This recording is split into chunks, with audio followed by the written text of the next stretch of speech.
Do you gamble at all? A little bit. You do. What do you like to play?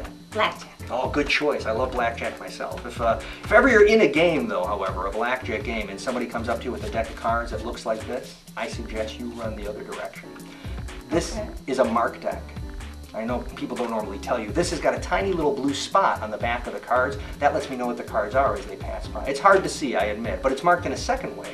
The second marking is these right here. You see that little 5 of hearts? That tells me that's the 5 of hearts. 2 5 of diamonds over here. You probably have seen these marks before, but it's the ones on the back that most people haven't seen, and that's the one I'll try to show you right now. As I'm going through, just touch a card for me, whatever one you like. 9 of hearts, and how about another one? You did that so well, how about just one more?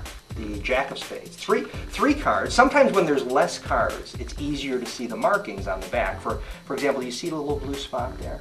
No. It is hard to see, I admit, but I'll show you the technique. What you do is you stare right at the center of the card and you kind of blur your eyes, squint just a little bit, and if you do a good enough job, I swear you're going to see a blue spot. Okay. You'll see it on the back of that card right there, and you'll see it, of course, on the back of this card right here. And, of course, you'd see it on the back of this card right here. But the truth is, if you're a gambler or a magician, it makes no sense to have a deck of cards in which just 3 cards are marked.